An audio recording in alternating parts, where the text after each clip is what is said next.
The Practical Podcast. Denzel is not with us, but we have a real near and dear close friend to us, sir. Reuben Geimah, with us, and he has an awesome story.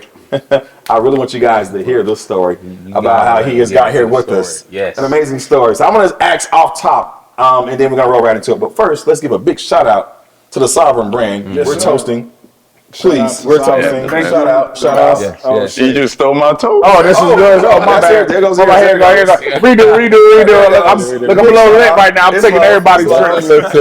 Sovereign brand. It's all love. Guys. Diving right into it. Reuben, I don't want to prompt anything, but I want to off top just give you the open floor. You are an immigrant. That's and right. You came from Liberia. 100%. Liberia, as I understand, through my education, the timing of you getting here and your age was in the Civil War. Wild Wild West. Wild Wild West, when you got out of there. West Africa. Bruh, I'm going to be quiet. Tell us the story of how you got from Liberia to where you are now with all these millions of followers who are being influenced by you. Give us the story, bro. Show the scars, my brother. Well, first and foremost, my life has just been a testament to perseverance, right? And at point in time, I used to ask, like, why me? Like, what's going on? Like, I see other people, their life just look awesome. It looks easy. But as I grew older and mature, I realized, like, we are selected few. And the weight that is put on our shoulders is put there for a reason, so that we can inspire others and show that they have to persevere and keep going. So from the get, I was born, there was 2 civil war in Liberia. Each I grew up through, right? So I was born 1994, and the first civil war hit. Well, it hit in 1990, and I was born in that. And other kids grew up. They have like pictures of them as a baby. I don't have none of that. Doesn't exist. Doesn't exist because my family was constantly moving, constantly running. My first couple years was in the jungles, like surviving, literally. Right. That's why you don't wear no shoes. That's why I don't wear no. But he's right in the jungle, though. Yeah. So quick back history. Charles Taylor, who was the dictator of Liberia at the time, came and took over. He took power in a coup, right? And they ended up killing the current president, who was Samuel Doe. And when that happened, the whole country went into chaos. And there was just a bunch of warlords fighting for power, fighting for resources. And the people who suffered the most were the civilians, as always. So me being a little civilian, being born, I grew up through all of that. My first fond childhood was like as a toddler playing with like dead bodies because they were just like so frequent. That's crazy. And my mother was like, yo, don't be doing that. And it didn't even dawn upon me. To this day, my older brother, who was a little older than me, he's still messed up. They don't know why, but now that I grew older and I studied psychology, I realized what happened to him because he was conscious of what was happening. I wasn't. For me, it was just all, a game. My mind was too young to really conceptualize that chaos. But grew up, refugee camp, displaced, figuring life, surviving, moved from Liberia to Ghana. I grew up. I spent 2 years of my life in Butuburan camp, which is outside of Kumasi. And then luckily I was blessed. My auntie, she was connected to a diplomat in Liberia. So when all of that was going on, she was like his side chick. So shout out to all the side chicks out there. Keep doing your thing. But he brought her family from Liberia to the States, and then she ended up reaching out to grab her sister, which was my mother, from Liberia back here.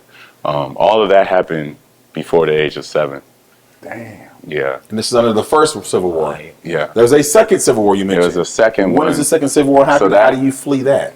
That happened. I got lucky, like literally as all the paperwork, because we won what is called a diversity visa. And it's when the states allowed people from different countries to come and just like populate. They were doing that, but as political diplomat took over in the States, they canceled that program. They like, yeah, that shit gotta go. But luckily for my family, it was still a thing. So that was hitting around probably like 2000s. I came to the States in 2003. Okay. So that really started taking off when the new regime was trying to get rid of Charles Taylor. So Charles Taylor initiated it, and he reigned up until 2000. And then they were like, yo, you got to go. We're tired of you. So then another one kicked off, and they're trying to replace him.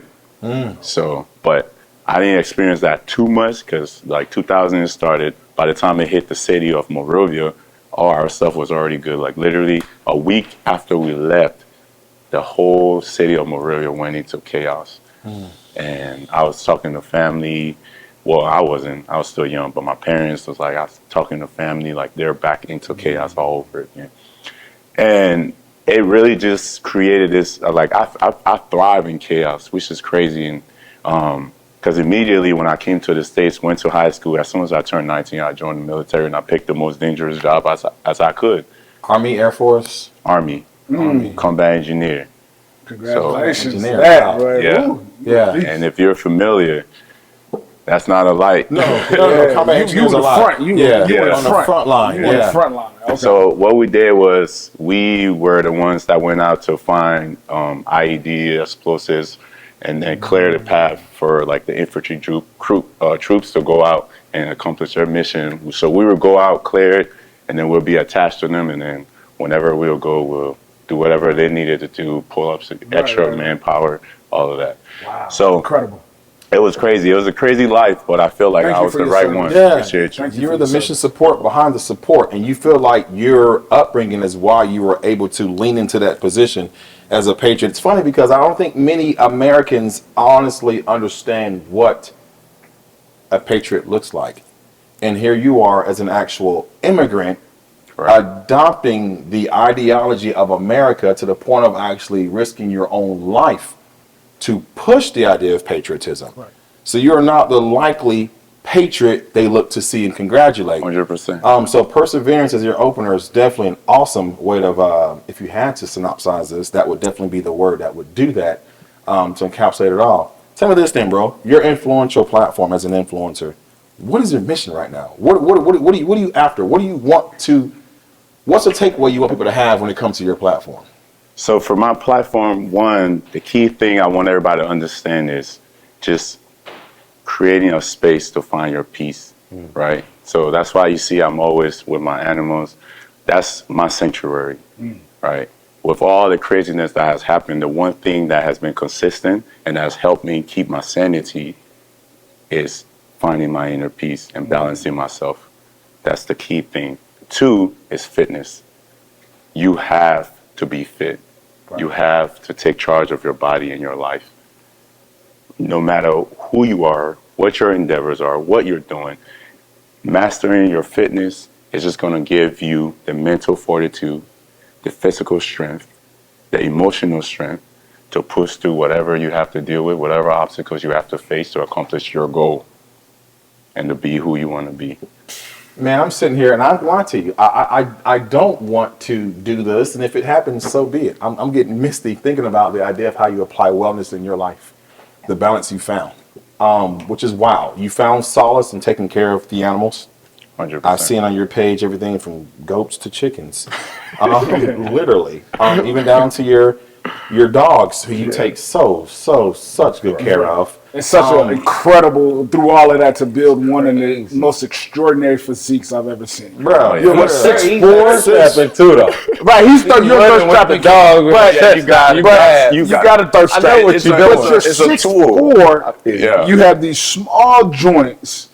You're structurally built like anything. I love that you've adopted the name hybrid athlete. Yes. Because it seems like you can do it all. You can 100%. run, jump, lift weights, but also still be functional. I love that about you. Thank you for that. I'm glad y'all made jokes because I was getting caught up. I don't want to cry because that's wild. bro. Wellness can do so much in your life, and 100%. balancing the balancing act of trying to own your health will give you control of something. Because in this world, it's so much you can't control. So many. As the first 14 years of your life, you had no control. No, absolutely None. Right? And when you got here stateside, the one thing you did know you wanted to control, just in case you couldn't control anything, was your health and wellness. 100%. And I love that, bro. That's the one foundation I've had throughout every single aspect of my life. Control over my fitness and my health. And that has just been the foundation for me to excel. And no matter what endeavors I'm pushing towards, it has just catapulted me. Yeah. Because I just know, like, yo, a bad day, I'm going to hit the gym. I'm going to go chill with my animals. Yeah. And the dog thing actually started in Afghanistan. There are some, like, whenever we would go on missions, there was a lot going on. I'm not going to go too much in details. But there were some stray dogs, right? Them dogs really just helped me through, like, everything. Because we would come back, and it would be one of those days where I'm just like, damn, shit's crazy. And they will always come. And I'm pretty sure it's because I will feed them. Let's not discount that. But also it's the fact that just having them right there with me, it was just like give me that sense of calm. And I'm just like, okay, another day, until 9 months. And then I was able to come back. Yeah, which is almost not even metaphorical. You literally gave these dogs food, which is energy. Yeah. And we all know this, the energy you put out is oftentimes going to come back. So you literally gave these dogs energy and they returned it through love. Fitness, again, is one thing you can do that with. You can give that energy, and when you put it out, it has a 100% ROI. That's return on your investment. Wow. So I encourage anyone going forward to do just that. So is that what birthed your company? These dogs. I see you running, and I'm running for the first time. How is he doing this? He's running, and this dog is undistracted and running with him. And if you haven't seen this, when we finish editing, make sure you put a video of him running with this dog. How are you doing this? Are you teaching how to do this, bro? Listen, it makes me want to run with dogs. Are you teaching this? How's this happening? It's just a matter of communication with animals. They want to please you. They just got to understand your lingo and your energy you're pushing. As long as you guys attach and you bond and you're sincere with them, they're going to follow you to the ends of the earth, right? So especially with fitness, I run naturally. Part of my lifestyle, I run every morning. I'm probably running like 20 miles a week. That's wild. And at 6'4", 200 plus, 240 plus. So with me adding my dogs to it, my dogs has always been, even when I was stationed in Alaska, we always used to run. And it just so happened that one day I recorded it and it blew up. Yeah. So this companionship. You guys, this we're not going anywhere else with this. It stops right there. Yeah. Go to his page and you will be a believer. Now that you have the backdrop to his life, this content, these reels, these photos mean that much more. His name's below. Please follow Reuben. Before we check out, before we close out, go ahead. Like I know we've had some one-on-one time, and you told me a story about how your life literally got saved because you had got a scar on your head, right? Oh yeah. And you was almost killed. A scar? Like this shit is crazy. Yeah. So this happened when I was younger, right? My family was trying to escape, and it was just a bunch of rebels, and so we had got captured by a rebel group. Physically captured? Yes. And they were trying to extort my mother and they were using, I was a baby, so they had me upside down, like with a knife to my throat, and they were like, yo, you gotta take every single thing, and they were trying to rob her. And my mom was just like, we don't have anything. And to this day, I still have the scar right here as a reminder. Oh, wow. As a baby, how they had this to your head. Yeah, they took a knife and they took it and they pretty much just scraped it down my head. Damn. That's a deep scar because it's still there. Yeah, I mean, also it wasn't I couldn't get no stitches while we were out in the woods and stuff. That story stuck with me. But you told me this shit a few months ago. I'm not using any more words. I won't even try to. I'm going to use your word. Perseverance. If you do not draw from the story, I have no more value to give you. That's all. Yeah. It's there. It's crazy. Thank you, bro. Beyond practical. Thank you for that you story, really man. motivated me to really. Appreciate I had no idea that those some of the things you experienced. I can't. The fact that you're here now on this podcast is a testament to, like Ron said, 100%. your perseverance, your parents, and all the things that you went through. I know that you inspire a lot, but more than anything, you've inspired me in this moment. Because there are a lot of things that I complain about, No things more. I don't have, No and more. the things that I don't have No more. were given to me that are not of any consequence at this point. Thank you. I That's appreciate what it. people- A hateful comment means nothing. Nothing. 100%. Nothing, because Any you of have us no real idea life what we've been forward. through. Real live Won't be a issues, mumbling bro. word.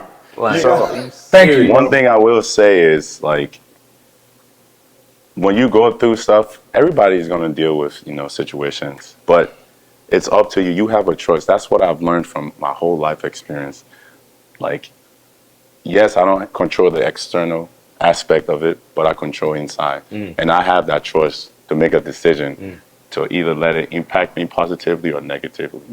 And I've seen it impact people negatively, where they give up on life and then they just descend. And I refuse. I have a lot of I refuse to go down that path.